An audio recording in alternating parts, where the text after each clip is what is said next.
Big hand, ladies and gentlemen, for Huma Qureshi.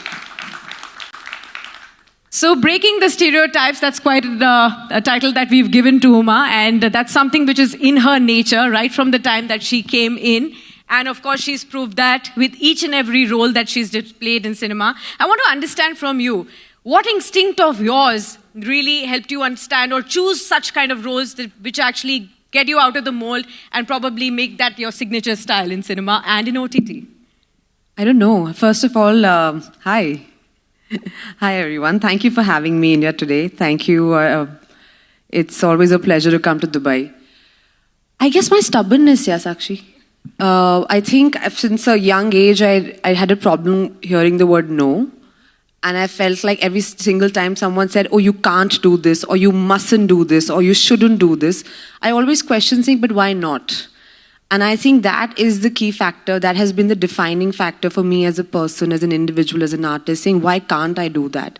So every single time someone tries to put me in a box, I'm like, but no, wait a minute, why? Give me a reason. And maybe if it's something I can't do that's beyond my current skill set, I'll try and work on it. But I think that's been the driving force behind each and every decision of mine. Absolutely. But Huma, do tell me, I'm sure it's not very easy when you already are in a world where the ideas are so fixed, the beauty standards are so fixed, everybody expects you to be a certain way, look a certain way. If you are an actress, you have to be a certain way. How did you convince people? Or did they, just look at your talent and they were like blown away?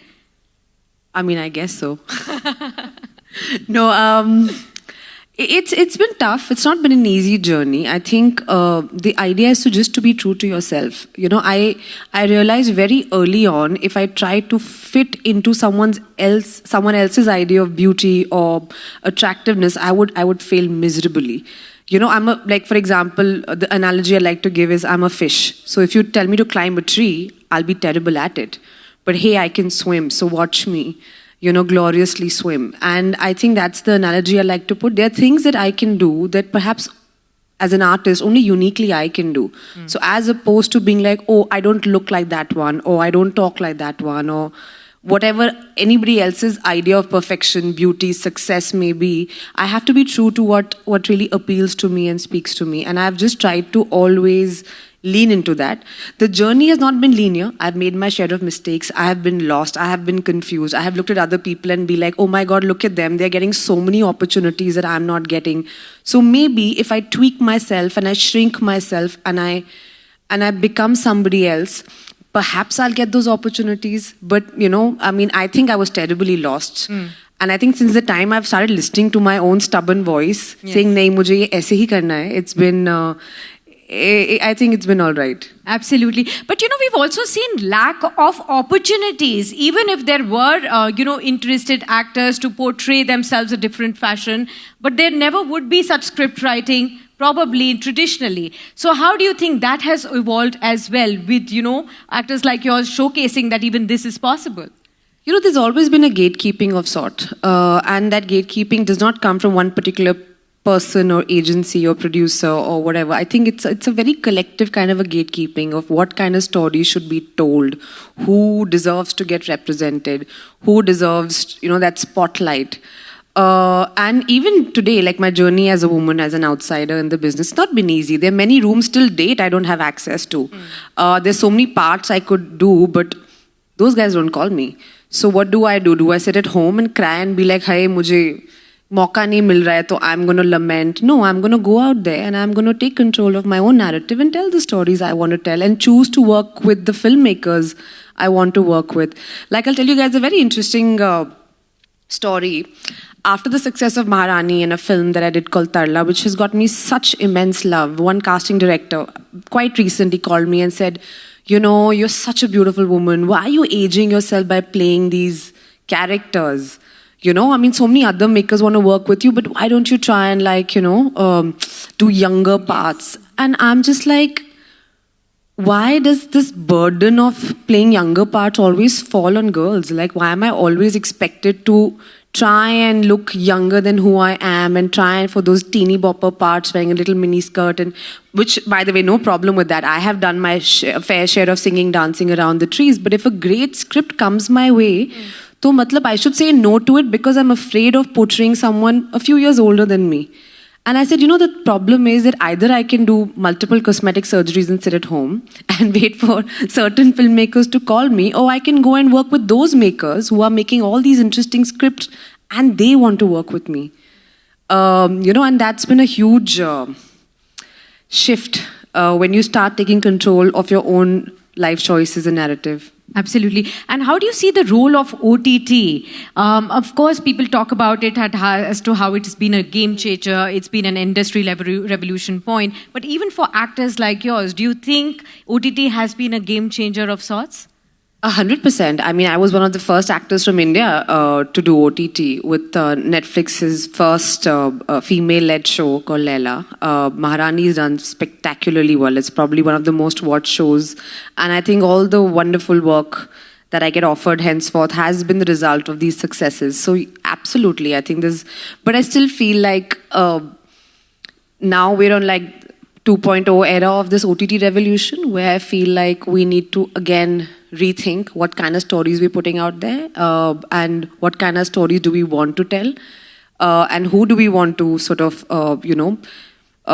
because again the gatekeepers have arrived and then they want to control the narrative. So it's an evolving piece, but definitely things have changed. There's so many actors today who possibly wouldn't have got the platform if not for OTT. I mean, Jaideep Ahlawat, for example, I think wonderful actor. Today, because of a show like Paatal Lok, we all are familiar with his work and love his work. Prateek Gandhi, Shefali Shah, these are all wonderful actors that perhaps have gotten a new lease of life. Raveena Tandon, I'm just saying it's wonderful to see the kind of opportunities that OTT has thrown up. So do you think that women actors particularly are getting their due on OTT, something that was really largely missing on Bollywood? Like you also pointed out that you have done your fair share of running around the trees, and that was the role that was offered to women for a longest time. So now has OTT really changed the way? Definitely. I think the success metrics are for everyone to say, and they all say that OTT, is very data-driven. So for sure, a lot of female-led shows and stories and films are doing extremely well.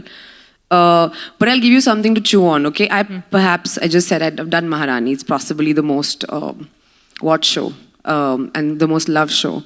But do I get paid as much as my male counterparts who are doing an OTT show? Far from it. So Really? that's still a space one needs to negotiate. And it's very unfortunate but it is a reality. Even if you were the central character and everything revolved around you and season after season you've done that. I'm saying I do get paid. I'm the number one on the show. But Sure. I'm saying if I'm comparing another show. Sure, absolutely. Vis-a-vis a male-centric. male-centric, they would get paid far more. And I keep hearing like so-and-so actors getting paid like 45 crores. And I'm like, but why? Yeah, but why exactly? Have you brought that out, in the conversations there? What is it that they gave out to you as reasons? There is no reason given. It's just how things are. And what will take for it to change? I think all of us collectively talking about it, and all of us, I think, rejecting substandard content and talking more about relevant stories that need to be told. Absolutely. Now, for Maharani specifically, since you're also talking about it, and all of us have loved you in Rani Bharti's character, tell me what were the takeaways for you personally from Rani Bharti's character? Have you changed the way you are looking at politics now after having done so much of politics in the last 3 seasons? I stay far, far away from politics. For some strange reason, people think because of Rani Bharti that I have some great insight or understanding of Indian politics. Far from it. I'm like any other armchair political critic as any other person in India. But no, it's just fascinating. For me, the story of Rani Bharti has always been the underdog story. That if you give power to like the lowest common denominator, somebody who really is born in the problem, perhaps they might have some very interesting regional, grassroots level solution to that problem. And I feel like that's what's really connected with people, and the way she speaks, that if she doesn't know something, she'll always ask. She'll not shy away from it. I mean, sometimes I've been in situations where I'm like, should I just pretend like I have all the answers? Okay, so you've done Rani Bharti. You also done Monica, which is like shades of grey and etc. How do you prepare yourself for such characters, and how do you ensure that you have to really pull in something from far deep, despite having done so much already? I just like to have fun with my characters. I think the only rule I apply is I'm not going to repeat myself. So if Yeah. I've done a Rani Bharti, I'll try not to do a similar character. And I am blessed that I get to collaborate with some amazing directors, producers, writers, who are taking such brave chances. Monica was a fun part. I don't get enough dancing parts, guys. I'm such a good dancer, and I feel like it's very unfortunate it's not been exploited. So can we start a petition? Yes, absolutely. And we'd To love give to more see you dancing dance parts. and dance more. We saw you with Monica, oh my darling. Such wonderful dancing there. If we can show some clips there, it'll be interesting for all our viewers to also see for those. This is a fantastic remake that you've done and a brilliant one at that. But what kind of a dancing role would you want? Like, would you want like a protagonist from a dancer field? What kind of a role are you looking forward there? Anything. Yeah? Anything. Yeah, I'd love to. I mean, I enjoyed doing, the Kavali in Gangubai. I enjoyed doing Monica, whether it's Jolly. I mean, I've got very few opportunities, to be honest, to really Yeah. dance, but I really do enjoy it. I think it's such a... I mean, when we're shooting, scenes and all are great, but the day we're doing action or we're shooting a song, it's the most fun. There's so much like energy on set. Absolutely. What is the role or, maybe some kind of a filmmaker work that you really have liked and you really thought that, okay, maybe I would have done this better? Not better, differently. Okay. I think that's the key thing. Like, for example, Monica, oh my darling, like Yeah. you just spoke about, perhaps any other actress would have done a very, very good job.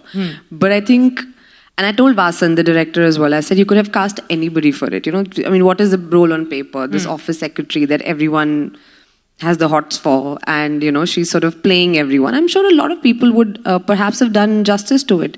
But I think the way I played it, I think only I could have played it. And that's the only way I can put it. I think you, as an artist, you put your own mark on each and every character that you do. It's like Shakespeare, right? If Yeah. you're playing Lady Macbeth, Yeah. Shakespeare's written it, but the way you would interpret it is so original and so unique. Absolutely. Is there any filmmaker that you really still want to work with and haven't been able to yet Mr. work Christopher Nolan. with? I mean, since you asked. Yeah. Okay. Why not? Why not? Absolutely.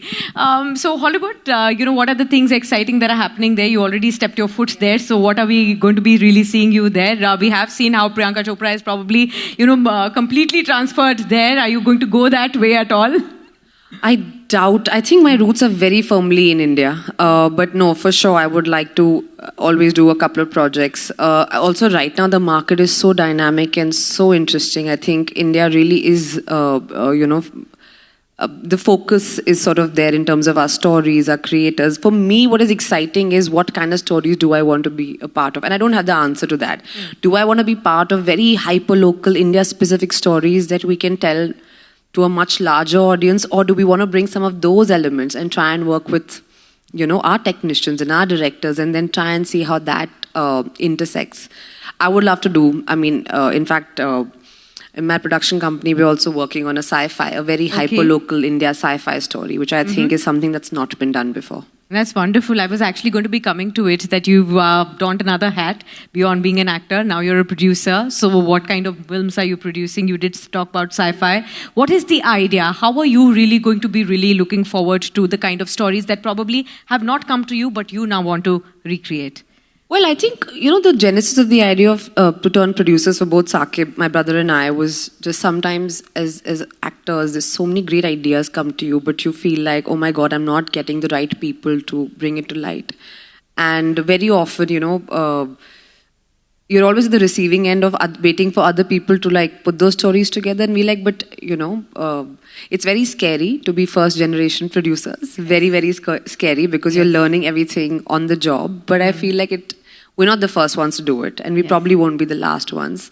But for two kids who came from Delhi with not knowing a single person in Bombay to have reached thus far has been nothing short of magical. So as long as I think our intent is to just tell stories that resonate with us, that we want to tell other people and share with other people, I think, that's really been the ethos of our company. Absolutely. In fact, you talked about your brother again, another fantastic talent that we have in the industry. And, we saw how he played the role in 83. And that really, evolved him as an actor as well, playing right with Ranveer Singh. I want to understand from you, how was it when both of you had this aspiration when you were not as part of the Bollywood, that yes, both of you would want to do this? I think it's a very, very rare combination, completely out of the industry, and yet both brother and sister really wanting to be as part of Bollywood and to make their mark as well. So it's a very rare success story.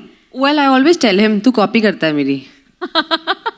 Chota bhai hai na, so I think he always wants to like follow in my footsteps. But no, I think I moved to Mumbai first, and I always was into theatre and performing arts. And when he was in college, I think because of how he looked and his body, he started modeling very early on, and he started his journey there. And it's quite strange. He got launched by YRF in a Y film called Mujhse Friendship Karoge, and a few months later, I did Gangs of Wasseypur. So I think, I don't know, of course, despite all the claims of the industry being so closed, it still opened its arms to both of us, and it still gave us a lot of opportunities. Yes, absolutely. Now, I want to also ask you another aspect of yours, and that's that you've turned an author as well. So, tell me more about it. How is it going? Are you going to be writing more books for us to really read? Has it only come out as a deep-rooted story that you wanted to say, or do you want to explore that realm a little bit more?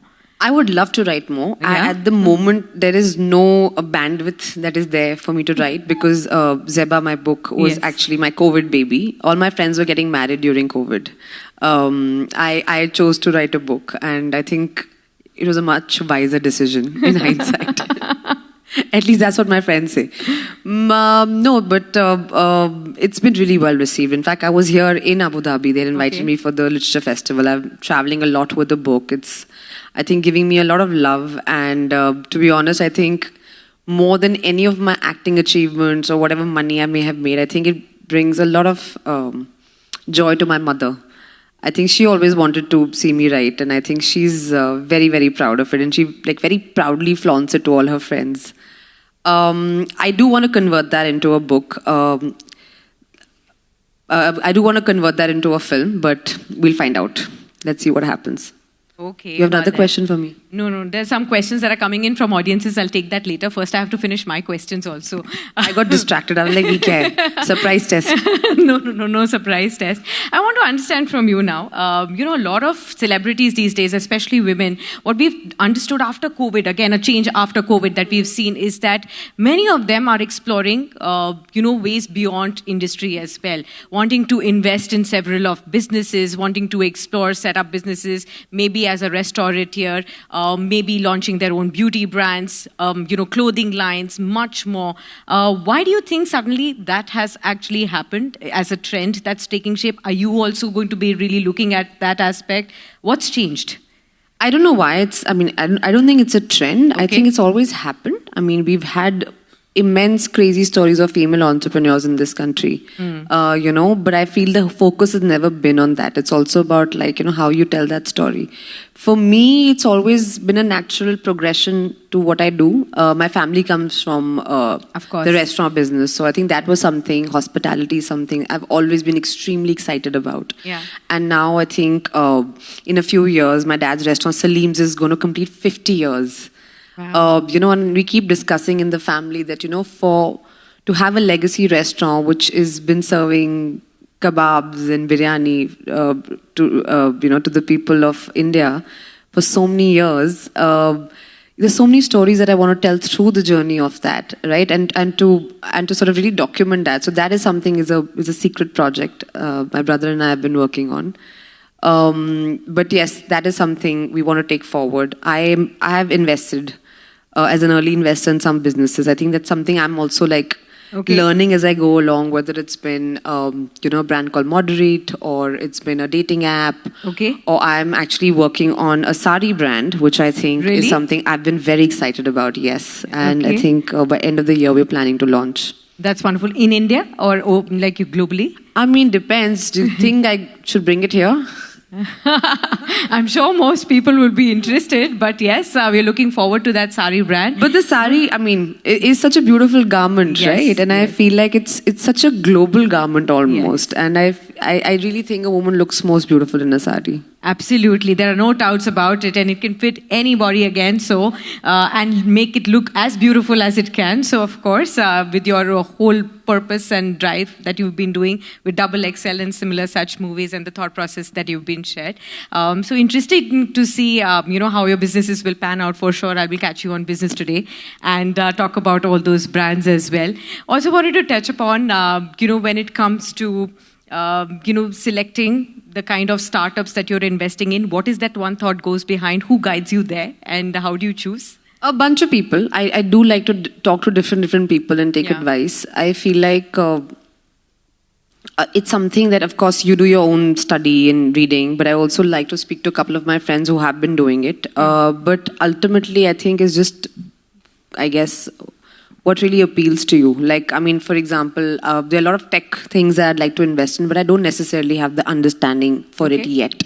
But I always talk to people, who are in tech, and I'm like, tell me about it. Do you think it's really a need in the market? Yeah. So for me, each conversation is something that I'm learning from constantly. And it's not like, you've arrived at something, but it's a journey, right? Absolutely. I do have some rapid fire questions for you. Which, Is there a we hamper? can't- No hamper. But like you said that, you're completing 50 years of Salim's. India Today is going to be completing 50 years as well. So we could be celebrating that together. I think I should throw you guys a party at Salim's. So our founder chairman is right here, and we should be doing Kebabs on the something house, together. For sure, absolutely. Kebabs on the house. Okay. So are you ready for the rapid fire round? Okay. One stereotype that you would love to break on or off screen about yourself. That I'm very serious. I'm actually quite a goofy person. Okay. But I know I sometimes come across as very serious. Okay. Your personal mantra for reinvention. Just bravery or stupidity, sometimes interchangeable, depending on success. If Uma Qureshi was not an actor, what would she be? A struggling actor. You would all be an actor for sure. One character of yours you would love to revisit and replay. I think Mohsina. I know. I get a lot of love for Mohsina and Gangs of Wasseypur still, but when I Yeah. look back, I'm just like, I was so naive and I had no idea what I was doing. Yeah. And I know it's such a loved character and such a loved film, but at that time, it's your first film, so you really have no idea. Say your most favorite dialogue from that one. Everybody knows that one. Permission to lena chahiye na. How sweet. Amazing. Okay. One role that you're dying to play but haven't been offered yet. A historical queen of some sort. Okay, but you've been named Maharani already, so we'll have to think something else. Who's Call one? it Nokrani maybe. Servant of the people. Who's one female character from Indian cinema that you wish that you had played? Any already done, a female cinema actor that you've already played, role you've seen, but you really want to play that one? Somebody else's. I don't know, not a role, but I would love to do a biopic on Meena Kumari ji. And I Wow. think I'd do a decent job. I You mean, will of do course, you lovely. can't touch her at all, but it's something I would love to do. You would do a fantastic. I'm sure anybody who's investing in films over here should throw that to all the producers or maybe collaborate with you yourself. Okay, the co-star Just who get the check. Don't worry, I'll handle the rest. the co-star who makes you laugh the most on the set.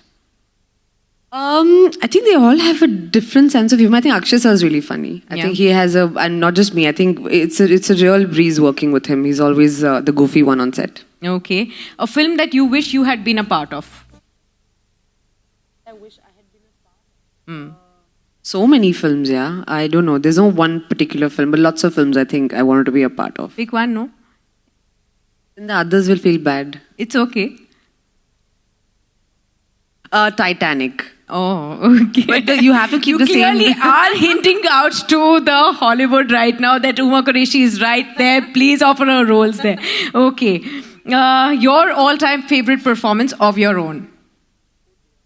None. Why? I don't know. Maybe we should ask them. It's very vain to be like, oh, I think this was my best performance. Tarla, Monica. Okay, there you have it. A character that you found hardest to let go of. Not hardest to let go of, but like so recent. I mean, we're now in the middle of filming for season 4 of Maharani. And I really feel like every single time I go on set and I wear that makeup and the moment from my van to I walk on set, like something in my walk changes. And I feel like I've really imbibed that character. So it's just about just being on set and I'm back to being Rani Bharti and it's not me. Like, in fact, a co-star of mine was telling me that, your body changes and you hunch differently and you walk differently. And I was like, okay, I have no idea. Fantastic. One misconception that people have about you that you would want to clear. One misconception? What is my misconception? No, yeah, I'm very straight up. I think what you see is what you get, and I'm quite Mufat actually. So, I mean, I end up saying what I really feel. That gets me into a little bit of trouble. Okay, one word that defines Huma Qureshi today. Today, I think I'm in a state of exploration. Okay, wonderful. Well, you did wonderfully well. Huge round of applause, ladies and gentlemen. Time is up, but we will not let you go before fulfilling your own wish of dancing. And we are going to be playing Monica, oh my darling. And What? we do request you to please do one Only step if you at dance least with me. I You will have to learn dance from with you. me. I really do not know how to dance that hook step or something. I'll try to learn from you on stage.